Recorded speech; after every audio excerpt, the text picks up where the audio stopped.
Bonjour à tous et bienvenue dans Smart Bourse. Smart Bourse, votre rendez-vous bourse 2 fois par jour en direct sur Bismart à midi et demi. Tout d'abord, le point à la mi-journée sur la séance du jour et sur les enjeux de marché durant une demi-heure. Et puis à 17h en fin d'après-midi, la grande édition, 1 heure pour revenir sur les grands enjeux et les grandes tendances du moment.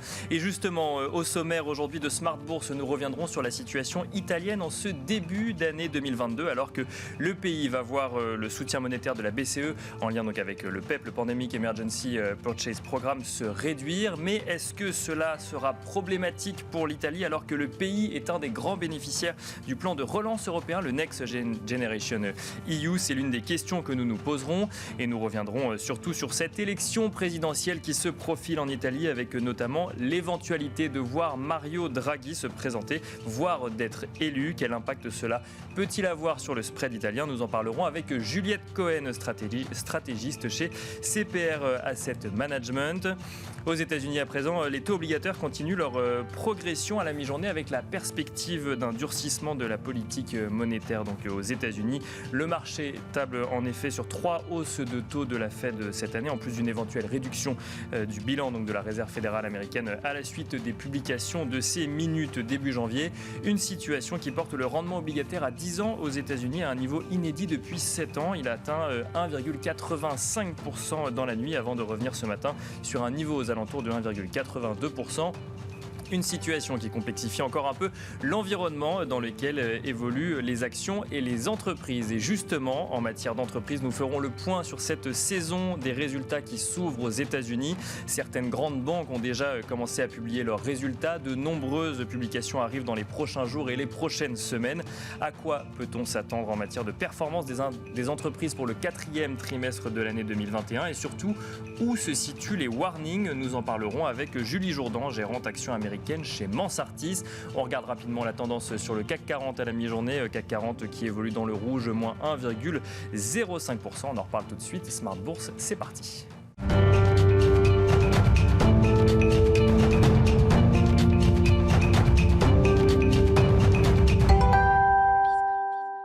Et on commence donc comme d'habitude avec Tendance, mon ami, un résumé complet de l'actualité boursière du jour proposé par Alix Nguyen. Si le marché reverdissait hier sous l'effet des chiffres de la croissance chinoise, une séance aussi marquée par la fermeture de Wall Street, l'atmosphère est moins sereine aujourd'hui, et ce à l'approche des nouvelles publications trimestrielles de la part des banques américaines, cumulées à la perspective d'un resserrement des taux de la Fed, deux préoccupations majeures qui font reculer l'indice parisien. Les places asiatiques étaient elles aussi en baisse ce matin. On relève par ailleurs que l'anticipation d'un durcissement monétaire aux États-Unis a propulsé le rendement de l'emprunt américain à 10 ans vers des niveaux inédits. Ce matin, en Asie, il atteignait plus d'1,8%. Le rendement de l'échéance à 2 ans a franchi la barre des 1% pour la première fois depuis la fin février 2020. Sans surprise, la Banque du Japon a maintenu sa politique monétaire inchangée. Elle a en revanche relevé sa prévision d'inflation pour l'année fiscale qui débutera en avril à 1,1% contre 0,9% afin d'intégrer la hausse des prix de l'énergie. La projection quant à la croissance du PIB a été portée de 2,9% à 3,8%. Aux États-Unis, les contrats futurs sur indices américains reculent côté publication d'entreprises après JP Morgan, Citigroup et Wells Fargo. En fin de semaine dernière, Goldman Sachs dévoilera ses comptes du 4e trimestre avant l'ouverture de Wall Street. À 14h30, la Réserve fédérale de New York dévoilera son indice d'activité manufacturière pour le mois de janvier. Mais avant cela, en Allemagne, l'indice du sentiment des investisseurs allemands sur les perspectives économiques nous parvenait ce matin et il ressort bien plus élevé que prévu à 51,7 en janvier contre 29,9 en décembre. Un focus sur les valeurs du jour. Les tensions sur les taux pèsent toujours sur les technologiques. Capgemini, Dassault Systèmes et ST Microelectronics reculent. Les valeurs du luxe endurent des prises de bénéfices. LVMH, Kering et Hermès cèdent elles aussi du terrain. Un net repli pour Renault et Stellantis, alors qu'au mois de décembre, les immatriculations de voitures neuves ont chuté de 23% en Union européenne. L'équipementier plastique Omnium chute. Mais la plus forte baisse du CAC revient à Schneider Electric sous l'effet d'une sortie dans les médias de Jean-Pascal Tricoire, le PDG du groupe. Il s'est exprimé au sujet d'une demande forte en termes de décarbonisation et de solutions d'électrification qui contribuent à la pénurie des semi-conducteurs. Voilà, c'était Tendance mon ami, le résumé complet de l'actualité boursière à la mi-journée proposé par Alix Nguyen.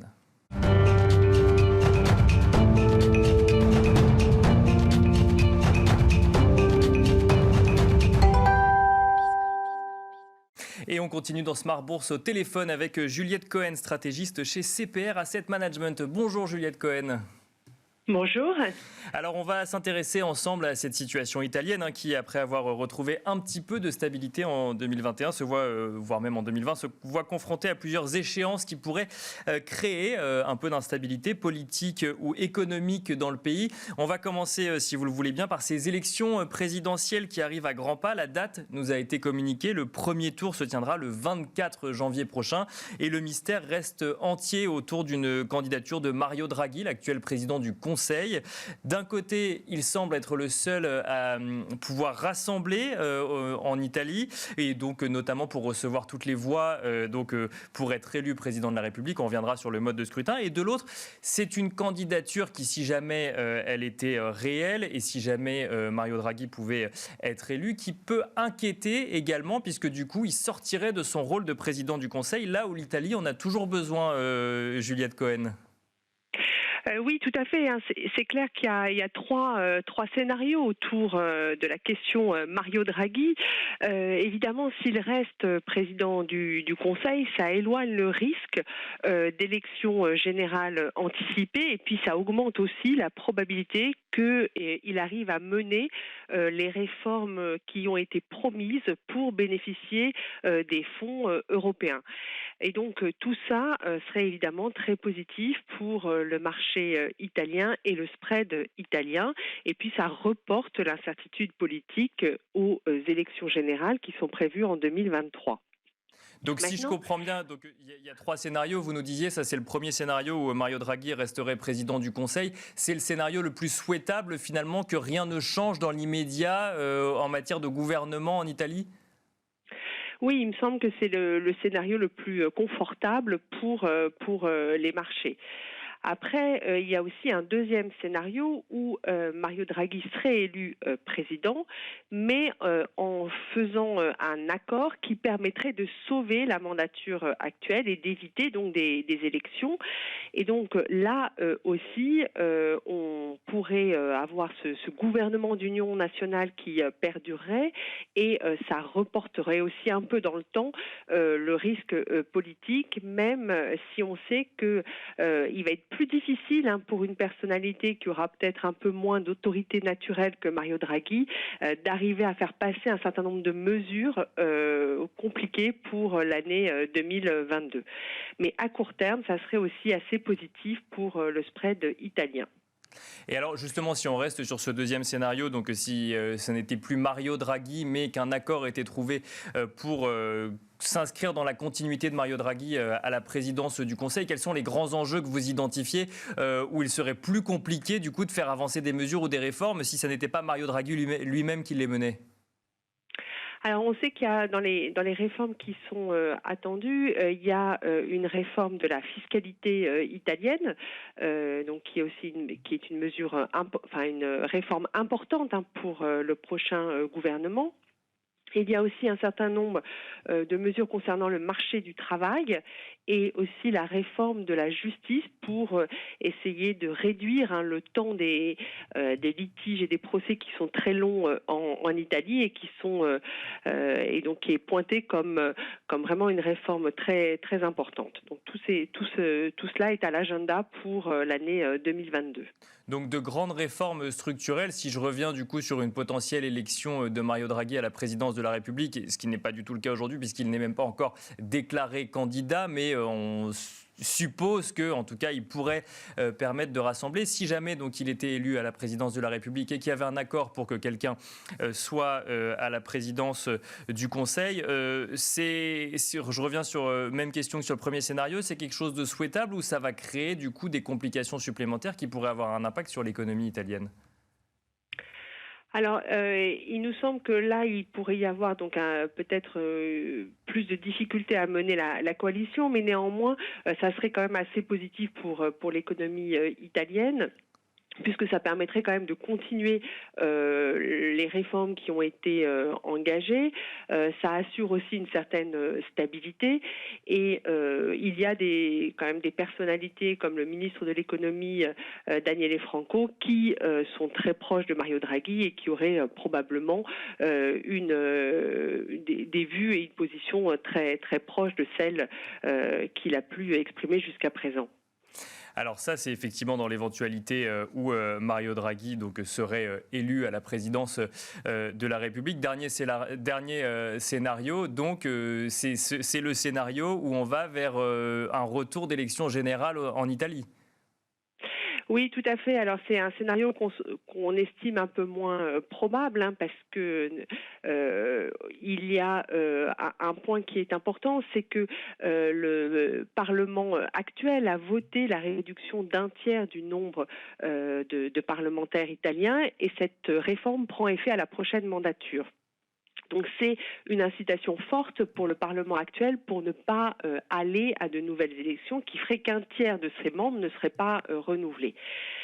Néanmoins, c'est toujours une possibilité et ça serait évidemment assez négatif pour les marchés et le spread parce que on serait replongé dans une période d'incertitude. Et puis, l'expérience passée nous a montré qu'on arrivait sur des parlements qui sont très fragmentés et ça prend du temps pour réussir à constituer une nouvelle majorité de gouvernement. Donc, le vrai risque finalement, en fait, c'est de ne pas réussir à maintenir le gouvernement actuel si jamais le chef du gouvernement, le président du Conseil, devait prendre de nouvelles fonctions, à savoir la présidence de la République. Est-ce qu'on peut quantifier ce risque ou cette absence de risque selon les trois scénarios? Est-ce que du coup ce troisième scénario avec un retour à des élections générales alors même que c'est contre l'intérêt du Parlement semble plausible au-delà d'être le scénario le plus risqué? Alors c'est toujours possible, mais je donnerais une probabilité assez faible à ce scénario pour les raisons qu'on a évoquées ensemble.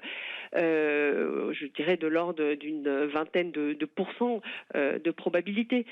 Et il faut aussi se rappeler que dans ce cadre-là, on n'aurait pas forcément les écartements de spread qu'on a pu observer en 2018, par exemple, parce que on sait que le rôle du président est quand même important pour maintenir la stabilité des institutions. Et il faut se rappeler que le président Mattarella avait refusé en 2018 la nomination de certains ministres qu'il jugeait eurosceptiques. Donc le président a quand même un rôle de garde-fou et il assure la stabilité. C'est ça, c'est que le rôle du président de la République en Italie est principalement honorifique, mais quand même la possibilité de mettre son veto sur certains membres du gouvernement et donc d'agir sur la politique qui pourrait être mise en place ensuite par le gouvernement. Tout à fait. Alors, autre sujet toujours en Italie, Juliette Cohen, c'est cet arrêt finalement, ou en tout cas cette réduction du soutien monétaire de la BCE en Italie, mais en même temps, Italie, rappelons-le, qui est un des grands bénéficiaires du plan de relance européen, et donc le Next Generation EU. Comment est-ce que vous voyez cette situation pour le coup en Italie? Est-ce qu'on est sur une transition compliquée? Est-ce qu'au contraire cela va se faire simplement selon vous? Est-ce que cela va rajouter au potentiel d'instabilité alors que déjà on suit cette élection présidentielle dont on ne sait toujours pas qui est candidat puisqu'il n'y a aucun candidat déclaré aujourd'hui. Rappelons-le, on fait des projections sur une éventuelle présidence de Mario Draghi, mais aucun candidat n'a été déclaré à l'heure actuelle. Comment est-ce que vous voyez du coup cette situation globale, Juliette Cohen ? Alors pour nous, cette transition devrait se faire de façon douce, dans la mesure où la BCE a acheté à peu près un peu plus de 155 milliards de titres de dette italienne en 2021 et qu'elle devrait en acheter à peu près la moitié en 2022. Néanmoins, cette baisse des achats de la BCE va être en partie compensée par une augmentation des financements européens qui devrait atteindre à peu près 45 milliards d'euros en 2022 selon le budget italien. Et donc, ça va permettre de faire en sorte que les émissions nettes italiennes soient réduites sur 2022 par rapport à 2021. Et donc cette transition devrait se faire tout à fait facilement. Et alors, je reviens du coup sur ce plan de relance européen qui est lui-même soumis à un certain nombre de conditions pour les pays qui peuvent en bénéficier. Est-ce que là, une absence de Mario Draghi à la présidence du Conseil pourrait avoir un impact sur les fonds octroyés par l'Union européenne ? Oui, ça peut avoir un impact puisque le versement des subventions et des prêts européens est soumis au respect d'un certain nombre d'engagements de réforme et il y a des points d'avancement qui doivent être prévus pour les années qui viennent.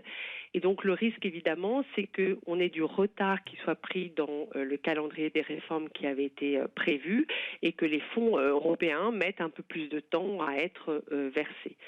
Néanmoins, on sait que l'Italie, c'est quand même un des pays qui a le plus à bénéficier de ce plan de relance européen et ça sera probablement une incitation pour tenir l'échéancier qui a été prévu.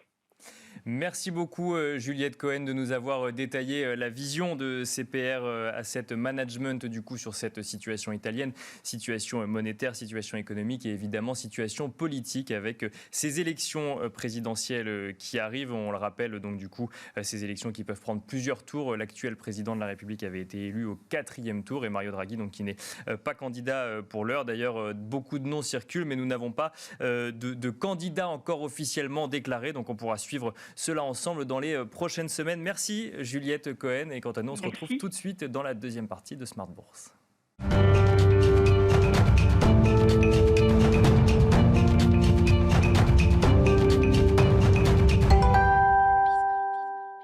Et on enchaîne à présent avec un point sur les premiers résultats d'entreprises aux États-Unis, alors que la saison des résultats commence tout juste, un début de saison avec de très bons résultats pour les bancaires qui se sont déjà prêtés à l'exercice. Il y en a quelques-unes, mais qui ne doivent pas cacher pour autant les difficultés auxquelles peuvent faire face d'autres entreprises, et notamment dans le secteur de la distribution ou de la grande consommation. Pour en parler, nous avons le plaisir de recevoir Julie Jourdan, gérante action américaine chez Mansartis. Bonjour Julie Jourdan.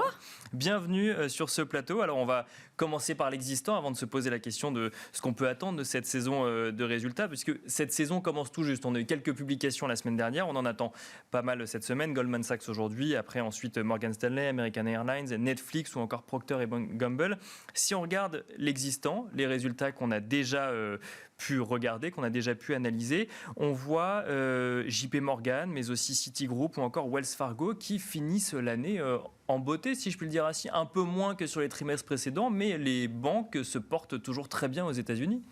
Alors en effet, les banques en fait ont publié, c'est surtout ça qu'on regarde, des net interest margin qui se sont améliorés. Mais effectivement, après une année assez spectaculaire en bourse, quand on regarde effectivement les publications de résultats, on s'aperçoit qu'elles rentrent aussi un petit peu dans une nouvelle période, ou en tout cas une poursuite d'une période, mais avec une accélération sur deux fronts. Le premier front, c'est effectivement l'inflexion de la politique monétaire, et ça, effectivement, on voit bien que la Fed est en train de changer, en fait, effectivement, de politique monétaire, et on s'attend à ce qu'il y ait un certain nombre de hausses de taux. On verra combien il y en a, s'il y en a 3, s'il y en a 4. Le marché, là-dessus, commence à effectivement être plutôt relativement optimiste pour les bancaires. Et l'autre chose, et c'est ce que nous disent en substance à la fois Citigroup et à la fois JP Morgan, c'est qu'ils font face à une hausse des dépenses qui est bien supérieure à ce qu'ils anticipaient. Donc ça, c'est quelque chose d'assez important à garder en tête. Ces dépenses qui sont liées, parce qu'en tout cas, c'est ce que nous dit JP Morgan, à une accélération des besoins en dépenses d'investissement dans la technologie, notamment, et également des dépenses, effectivement, pour faire face à l'inflation salariale. Ces dépenses sur la technologie sont importantes parce que ce qu'ils nous disent en sous-jacent et ce qu'ils disent même assez clairement, c'est que l'environnement concurrentiel est en train d'évoluer, qu'il y a de nouveaux concurrents qui ont émergé, que ce soit par le biais de la digitalisation ou autre, et qui nécessitent effectivement d'accélérer en fait leurs investissements, à tel point qu'ils ont annoncé en fait des chiffres de 77 milliards de dollars d'investissement, avec donc 15 milliards sur la partie technologique, ce qui est une hausse de l'ordre de 30% en rythme annuel. Oui.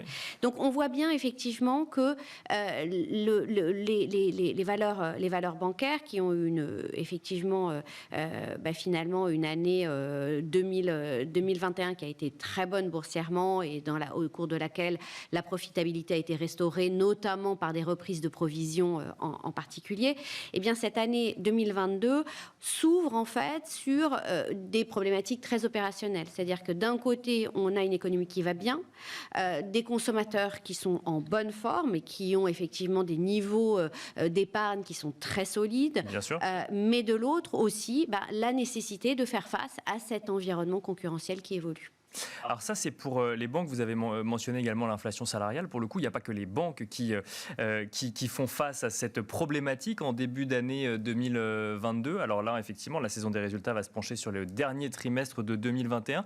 À quoi est-ce qu'on peut s'attendre au-delà du secteur bancaire sur cette publication, enfin sur cette saison de publication, sur une fin d'année encore positive, ou au contraire, on commencerait à voir poindre des problématiques en lien avec l'inflation, en lien avec le variant Omicron, ou en lien avec l'inflation salariale pour le coup? Alors, ce qu'on a vu ces dernières semaines, et les entreprises se sont beaucoup exprimées là-dessus, c'est effectivement plusieurs choses. La première chose, c'est Omicron, l'impact d'Omicron. Donc, l'impact d'Omicron, il est évident sur deux éléments. Le premier, c'est sur les chaînes d'approvisionnement. Effectivement, ça n'a pas facilité, en fait, je dirais, le retour à la normale des chaînes d'approvisionnement, bien et sûr. Ça va prendre du temps. Ouais. Donc, effectivement, le deuxième, c'est l'absentéisme qui s'est renforcé, effectivement, lié à Omicron, sachant qu'on avait déjà des pénuries, en fait, sur un certain nombre d'emplois. Pour prendre un exemple, dans le secteur de l'hôtellerie et de la restauration, au mois de novembre, ce sont presque 7% des salariés du secteur qui ont démissionné. Pour soit trouver d'autres types d'activités, soit pour avoir un emploi qui est mieux rémunéré. C'est ça, donc ils quittent le secteur. C'est pas temporaire. Alors, on ne sait pas s'ils quittent le secteur, ils ont quitté leur emploi. D'accord. Ils ont quitté leur emploi. Est-ce qu'ils vont reprendre un emploi dans le même secteur, mais mieux payé? C'est possible. Ça, on n'a pas de granularité là-dessus. Mais c'est quelque chose qui est très important. Et c'est quelque chose qu'on retrouve dans le discours des entreprises. Quand on entend un Lululemon qui, il y a quelques jours, faisait une révision de ses estimations sur le dernier trimestre en disant oui, mais en fait nos magasins sont restés ouverts moins longtemps, on a été obligé de les fermer à certains moments parce que l'Omicron a augmenté l'absentéisme, parce qu'on a des difficultés de recruter des gens dans l'intervalle. Moins de monde pour ouvrir les boutiques. Et exactement, c'est ce que disent Lululemon, c'est ce que disent les acteurs dans la restauration, c'est ce que disent des acteurs comme Starbucks. Encore vendredi, on a le leader de la peinture, Sherwin-Williams, qui en a fait part, qui dit finalement, on a des boutiques qui ont été moins ouvertes. On a eu des problèmes sur les chaînes d'approvisionnement. Donc on voit bien que c'est un sujet qui sera particulièrement présent dans ces publications de résultats et avec lesquels, en fait, les sociétés essayent de s'adapter. Alors après, on voit aussi qu'on a des éléments qui commencent à être un petit peu plus positifs sur la partie Omicron. Donc, on sait que, a priori, en tout cas sur ce variant-là, on va aller en s'améliorant au fur et à mesure du premier trimestre. Mais sur les résultats du quatrième trimestre, ça aura un impact. Et ça aura un impact qu'on commence déjà à voir quand on voit, par exemple, les résultats d'un Delta Airlines. Mm-hmm. Delta Airlines, donc ils ont très clairement dit, voilà, on a eu 8000 personnes qui ont été contaminées. On a eu presque 5 à 10% des vols quotidiens qui ont dû être annulés parce qu'en fait, on n'avait pas suffisamment de personnel. D'accord. Et dans l'intervalle, ils sont plutôt rassurants. Ils disent, ben voilà, ça nous a fait prendre 60 jours de retard dans notre plan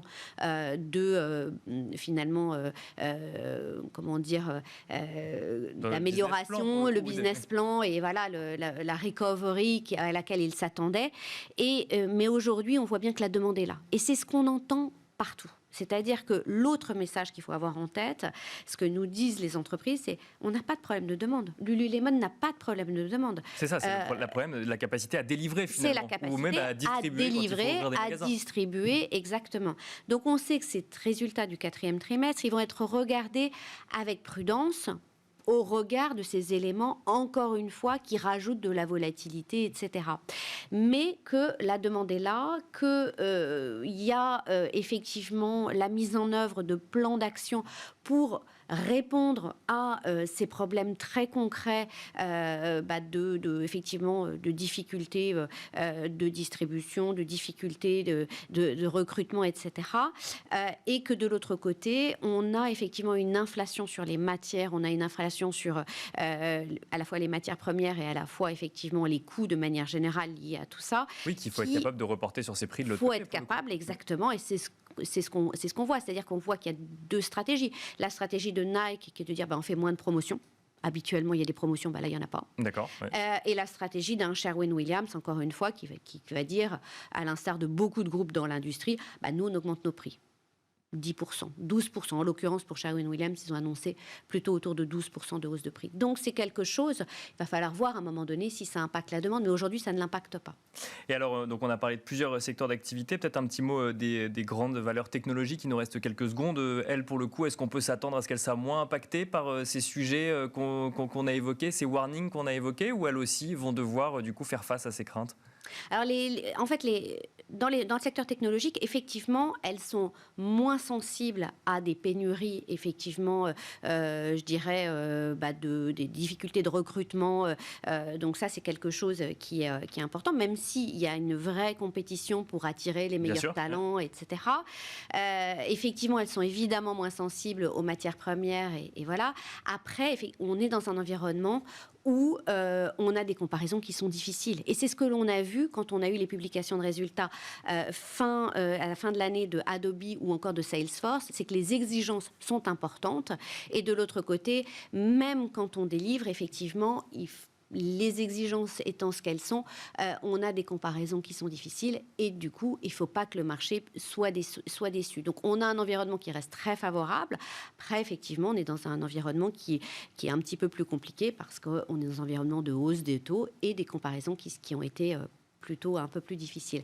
Mais globalement, l'environnement paraît encore relativement solide. On verra, puisque ça va être surtout cette semaine avec Netflix, mais surtout la semaine d'après, on aura les publications de résultats. Qu'on verra effectivement comment résister ces entreprises sur le 4e trimestre de l'année 2021. Merci beaucoup Julie Jourdan. Je rappelle que vous êtes gérante action américaine chez Mansartis. On regarde rapidement le CAC 40 avant de se dire au revoir. Le CAC 40 qui évolue toujours dans le rouge, moins 1,10%. Et on se retrouve du coup ce soir pour la grande édition de Smart Bourse à 17h.